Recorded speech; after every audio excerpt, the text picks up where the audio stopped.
आज का हमारा पौधा है बेला का पौधा। दोस्तों, बेला या मोगरा दोनों में हमें एक ही तरह के काम करने होते हैं। नमस्कार दोस्तों, पुष्पा की बगिया में आप लोगों का बहुत बहुत स्वागत है।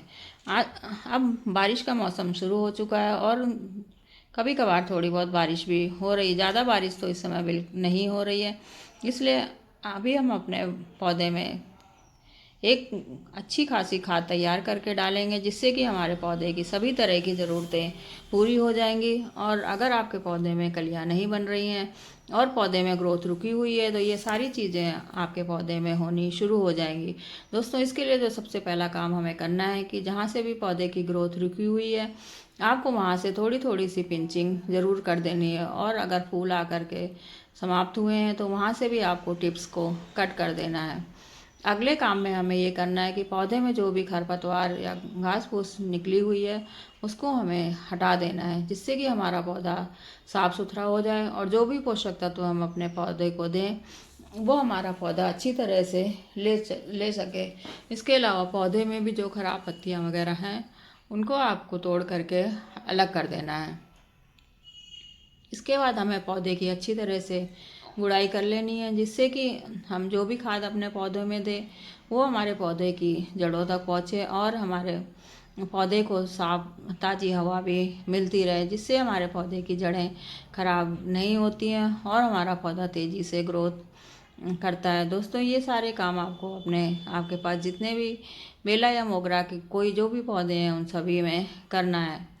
इसके बाद जो पहली खाद हम इसमें डालेंगे, जिससे कि हमारे पौधे की नाइट्रोजन की आवश्यकता पूरी होगी, क्योंकि इस समय बारिश ठीक से नहीं हो रही है, इसलिए हमें पौधे में ये खाद डालनी ज़रूरी है। दोस्तों, ये है किचन वेस्ट से तैयार की हुई खाद। अगर आपके पास ये खाद नहीं है तो आप वर्मी कंपोस्ट या फिर गाय के गोबर की अच्छी तरह से सड़ी हुई खाद का इस्तेमाल भी कर सकते हैं। 2 मुट्ठी ये खाद हमने 8 इंच के गमले के लिए ली है। अब इसमें जो अगली चीज़ हम डालेंगे वो है प्याज के छिलके।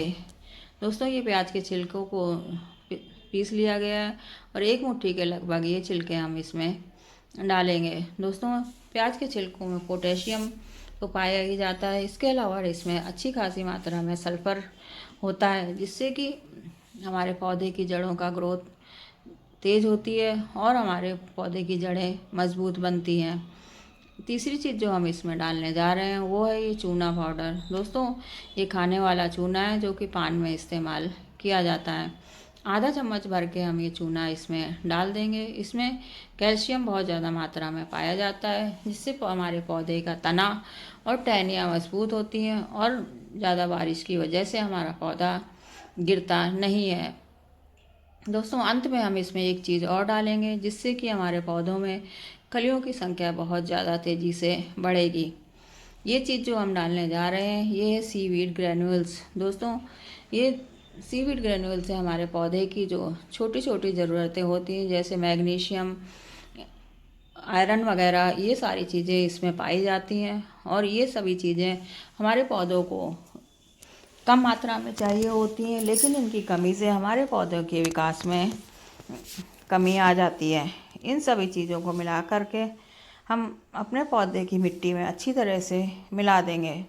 दोस्तों, बेला मोगरा से अच्छी फूल लेने के लिए हमें इसको कम से कम 4-5 घंटे की धूप में रखना बहुत ज़रूरी है, तभी हमारे पौधे का अच्छा विकास होगा और इसमें कलियाँ बनेंगी। दोस्तों, इस तरह से मिलाने के बाद इसमें आप अच्छी तरह से पानी डाल दें और इसमें जो आखिरी चीज़ हम इसमें डालने जा रहे हैं वो हैं केले के छिलके। दोस्तों, आप केले के छिलकों को फेंकें नहीं, बल्कि उनको सुखा करके पीस लें या फिर आप उनके छोटे छोटे टुकड़े करके आप अपने इस पौधे में डाल सकते हैं। केले के छिलकों में पोटेशियम की बहुत ज़्यादा मात्रा होती है, जिससे हमारे फूलों का रंग भी चटकदार आता है और हमारे फूलों में एक शाइनिंग भी आती है। वीडियो देखने के लिए आपका बहुत धन्यवाद।